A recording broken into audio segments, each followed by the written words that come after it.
Her name is gone.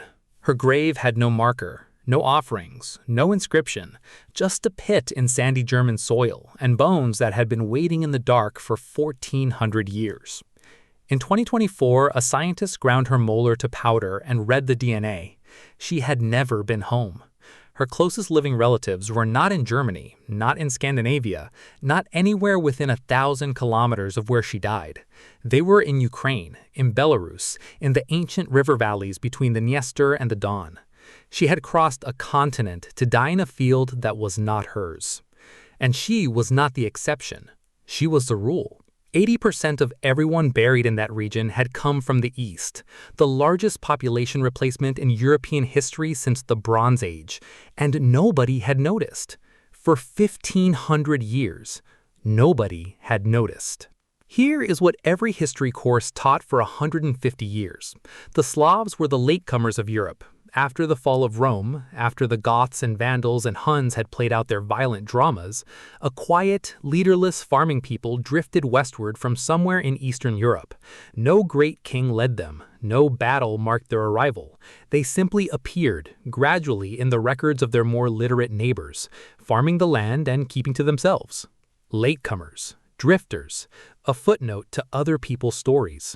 That story had a reason for existing. The Slavs left almost nothing behind. No palaces, no golden hoards, no written language until the 9th century. They built small pit houses dug half into the earth, wooden structures that rotted within a generation. They made plain gray pottery that archaeologists found dull and uninteresting. They cremated their dead and scattered the ashes in simple urns. They were invisible, and because they were invisible, historians assumed they were minor. The 2025 DNA study from the Max Planck Institute for Evolutionary Anthropology was not looking for a revolution. It was looking for clarity.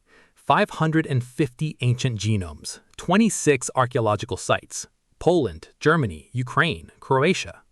The data was unambiguous. Between the 6th and 8th century CE, the Slavs did not drift, they flooded. More than 80% of the people in early medieval Eastern Germany and Poland carried genetic ancestry from the East.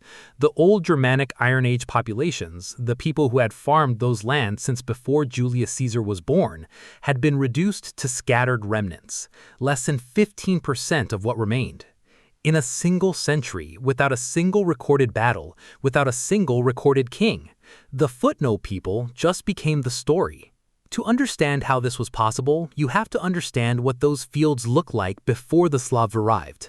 There is a scientific technique called Paleoecological pollen analysis. Scientists drill cores from the muddy beds of ancient lakes. Pollen from surrounding landscapes falls into still water and sinks and is preserved in layered sediment for thousands of years. Read the layers and you read the landscape. Cereal pollen, wheat, rye, barley, means farming. Forest pollen means abandonment. The lake cores from Poland and Eastern Germany tell a haunting story. By the early 6th century, the agricultural signal collapses. The cereal pollen almost disappears. Farmland that had been worked for generations is reverting to woodland. Settlements after settlement goes quiet. The Germanic cultures that had shaped this region for 500 years, the Thuringians, the remnants of the Goths and Gepids, the frontier peoples who had lived in Rome's long shadow, are dying out. Not conquered, dying. Plague. The plague of Justinian, the first wave of the same pathogen that would become the Black Death, swept through Europe in 541 CE. Climate cooling following volcanic eruptions in 536 and 540 CE had already cut harvests for years. The Frankish Wars dismantled the Thuringian kingdom. The Avar advance from the east cut trade routes and disrupted what remained of the old Roman frontier economy. The perfect storm. By the time the Slavic families crossed west, the farms were already empty. The villages were already silent. The land was already a ghost. The Slavs did not defeat the Germanic peoples of Central Europe. They arrived after the defeat was already complete. They were not conquerors. They were the people who came to bury the dead and plant in the dead men's fields. There is something almost unbearably human about that. Before the DNA, there was a war. An academic war, and it lasted 150 years. Polish archaeology was divided into two irreconcilable camps over a single question. Where did the Slavs come from? Camp 1, the Autochthonous.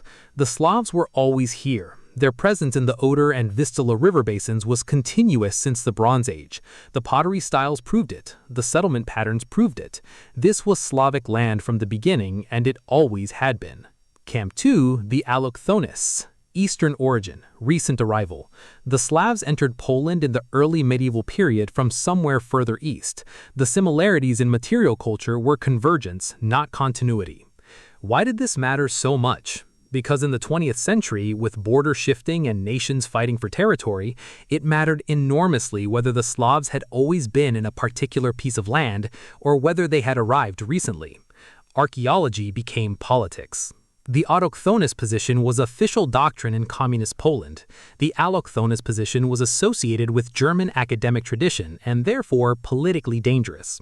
Conferences dissolved into shouting. Careers were built and destroyed. The debate ran through 2 world wars, a communist regime, and the fall of the Berlin Wall, without resolution. The Max Planck Institute settled it in 2025, not with argument, with genomes. The Slavic genetic signature traces to a precise origin zone, the Dniester-Don corridor, southern Belarus to central Ukraine, a region that linguists had pointed to for decades based on the ancient river names, the oldest stratum of any language's vocabulary. The bones and the words agreed. The allochthonists were right. The 150-year war was over. The last major debate in European prehistory, settled by a molar ground to powder in a German laboratory. In the Balkans, the story was different. The land was not empty. Byzantine cities still stood on the Adriatic coast. Roman roads still ran. The old Illyrian and Thracian populations had not disappeared. The Slavs who pushed south met resistance, cultural resistance, political resistance, the resistance of people who were still there. So the process was different, not replacement, merger.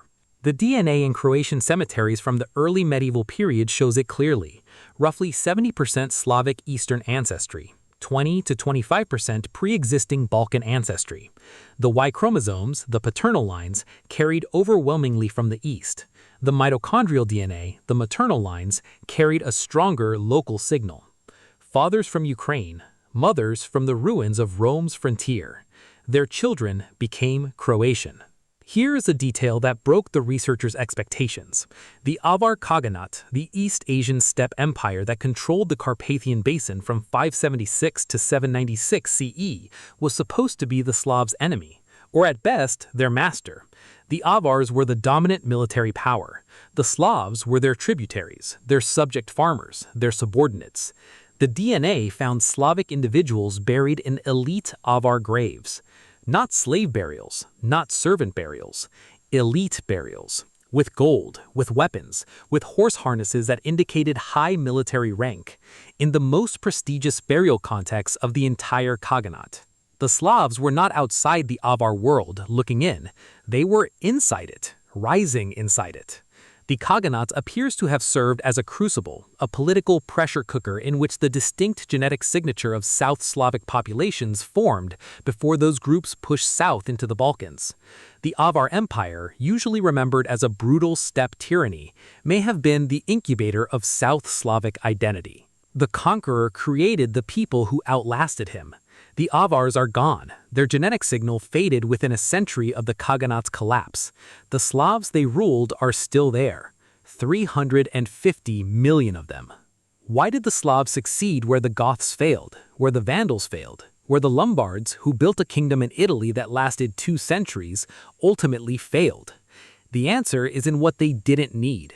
The Goths needed trade networks. They needed Roman infrastructure, cities, roads, markets, the economic machinery of a functioning empire.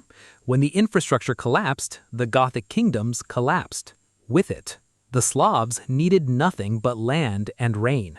Their pit houses could be built anywhere from local materials in a week. Their pottery required no specialized kilns or long-distance trade. Their cremation practice meant their dead required no elaborate permanent cemeteries, no stone, no investment in a place. They could pick up and move. They could adapt to any soil, any climate, any political situation. In a world where the infrastructure of civilization had collapsed, the people who required civilization to survive did not. The people who had never required it in the first place spread across the ruins. This is not a story about simplicity being virtuous. It is a story about flexibility being survival. The most complex societies collapsed first. The simplest societies filled the space they left behind. It happened after Rome. It would happen again. It always happens. History remembers the dramatic ones, the Goths who put a king on Rome's throne, the Huns who made an emperor pay tribute in gold, the Vikings who reached 3 continents. We remember them because they wanted to be remembered. They built monuments, they commissioned histories, they carved their deeds in stone and hired poets to exaggerate what the stone left out. The Slavs wanted something smaller. Land. Quiet land. Land where a family could plant wheat without being taxed into starvation, or conscripted into someone else's war, or burned out of their home by a politics they never chose. They got it through demography, through the quiet, unstoppable arithmetic of families who survived when the empire builders around them did not. Today, over 350 million people speak a Slavic language, the largest linguistic family in Europe by speakers, stretching from the Pacific coast of Russia to the Adriatic, from the Arctic to the Black Sea. All of it built by people who built nothing that lasted, who wrote nothing down, who cremated their dead and let the wind take the ashes. The Goths wanted glory. The Huns wanted terror. The Vikings wanted fame. The Slavs wanted land. Only one of those things is still everywhere you look. The woman in the pit grave with no name and no marker, she crossed a continent and left no record. But somewhere in Eastern Europe today, in a village, in a city, in a family whose name has changed a dozen times across a dozen borders, her blood is still running. The DNA remembered, even when she could not ask it to. If this changed how you think about who built Europe, subscribe to GenealogyX. Every week we take a story the textbooks buried and read what the bones actually say. The past is not gone. It is hiding in your DNA. And we are just getting started.